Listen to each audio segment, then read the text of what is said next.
The Jagdpanzer 38 Hetzer, or Troublemaker, was a German light tank destroyer of the Second World War based on a modified Panzer 38 chassis. The Jagdpanzer 38 is often treated as a kind of a wonder weapon that could significantly change the tide of the war had it appeared sooner. This is an overestimation. However, without a doubt, it was a very good design. It combined thick, sloped armor, powerful armament, and a relatively low silhouette. Even though the base Panzer 38 tank was hopelessly obsolete by 1942, its chassis was still in demand in the second half of the war. The chassis were used to create the Vespe, the Marder 3 and the Grille self-propelled gun. So they were quite useful for building self-propelled howitzers. However, the Marder 3 was not doing as well. The tall silhouette made it a great target, and the armor couldn't protect it from anything except small arms fire. Even this kind of SPG was better than a towed gun, but the lowering of the tank destroyer silhouette was a very important task for the German designers.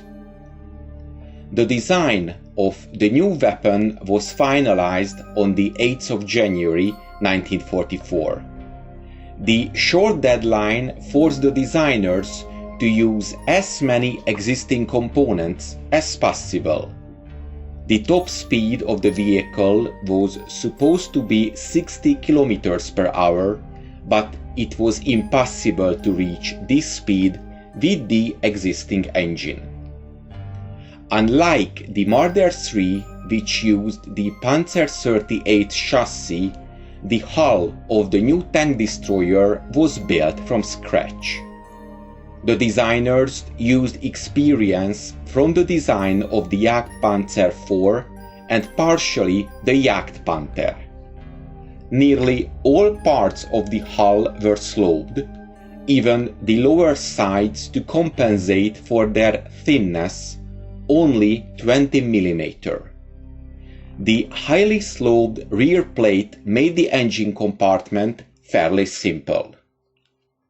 The 75 mm PaK 38 was used as the main armament, the same gun as on the Jagdpanzer IV. Initially, the gun was supposed to have a muzzle brake, but the reworked model already lost it. Experience with the gun mount of the Jagdpanzer IV was used as much as possible, and the overall design was the same. The gun was attached to a frame with a hemispherical gun mountlet. This mountlet is often mistakenly called the Zaukopfblende or pig snout mantlet, but in reality it was called Topfblende or pot mantlet. The first three prototypes were due in March of 1944, but the first prototype was built on the 1st of April, and two more followed a bit later. The production of the 20 Jagdpanzer 38 was scheduled for April, then 50 in May, 100 in June, 200 in July, 250 in August, and by November 400 tank destroyers per month were expected. Despite having poorer characteristics than the Jagdpanzer IV, they had the same weapon and cost much less. At first, things were going according to the plan. As expected, 20 vehicles were built in April, following the three prototypes. On the 20th of April 1944, Hitler and his entourage watched the parade of the first 20 Jagdpanzer 38 as a part of Hitler's 55th birthday celebration in East Prussia. However, it is little known that after this demonstration they were sent directly back to the factory, since they were not yet completely serviceable. The characteristic feature of this batch was a gun shield with a wide base that was attached with many bolts. As planned, 100 vehicles were built in June, but production started to deviate from July of 1944. The abilities of the factories were simply overestimated in the last year of the war. The post-war publications refer to the Jagdpanzer 38 as a very effective weapon.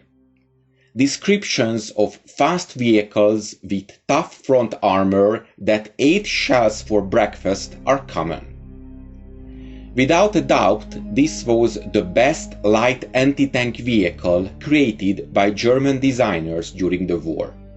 However, the Jagdpanzer 38 had a number of drawbacks, some of which could not be corrected. The seriously overloaded suspension led to frequent breaks of the front leaf springs.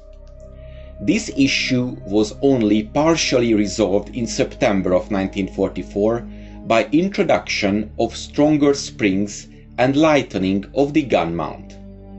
The other issue, the weak engine, was never solved.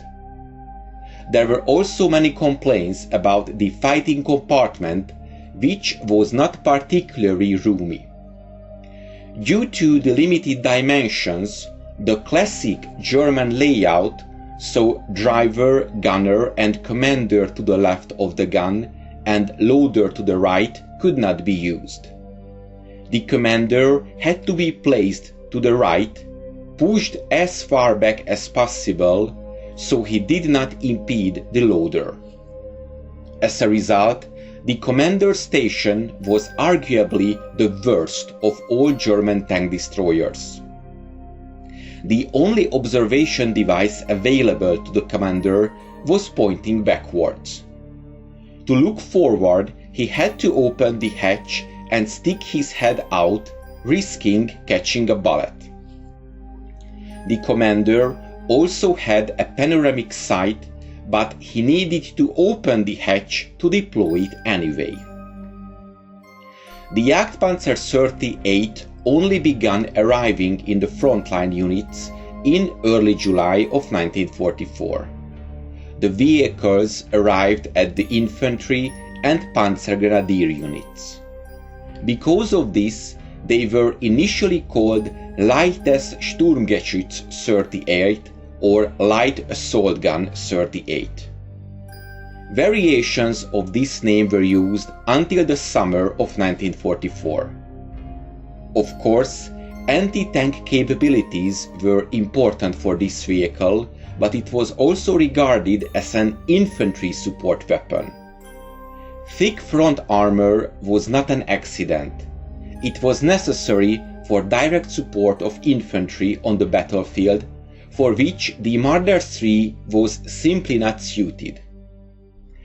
The very first vehicles arrived to the Heerespanzerjägerabteilung, or the Army's Tank Destroyer Battalion 731, which received 45 vehicles.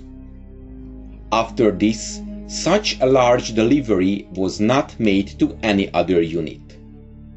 Starting with August, a typical deployment consisted of a battery in each anti-tank squadron of an infantry division. The German army received the Jagdpanzer 38 with praise. Batteries attached to anti-tank squadrons proved themselves well, but their kill claims can be confidently cut in half. For instance, one report claims that 2 Joseph Stalin II Soviet heavy tanks were destroyed from 800 meters. This was simply not achievable by the Jagdpanzer 38, no matter how much it tried. Even according to German diagrams, the guaranteed penetration distance was only 100 meters. The most common enemy of the Jagdpanzer 38 was the Soviet T-34 tank, against which it was indeed effective. This is also true for the medium tank M4 Sherman, armed with a 75mm gun. The vehicle was praised for its low silhouette, even though compared to the Jagdpanzer 4 it was not that low. The remote-controlled machine gun was also praised. Soldiers and officers in the frontline units liked the vehicle. Here is where its most popular name, Hetzer, was born. It was never an official index, but General Heinz Guderian reported in December of 1944 that this is what it was called on the front. The winter of 1944 was the peak of the Jagdpanzer 38's career. As the Red Army filled up with T-34 85s and the American Army with 76mm Shermans, the effectiveness of German light tank destroyers waned. These vehicles also often had to fight Allied infantry, who was equipped with rather effective anti-tank weapons by 1945. This was especially true for the Americans and their bazookas.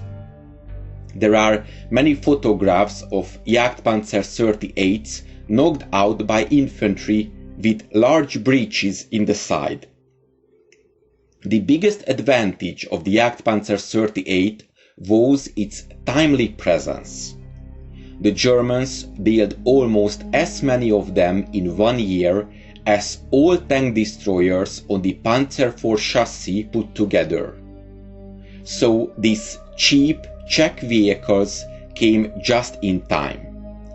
They could not save the German army, but they caused a number of headaches for the Allied armies. I hope you enjoyed this episode, and to make sure you don't miss my future work, please make sure you are subscribed to my channel and press the bell notification button. Thank you, and see you in the next video.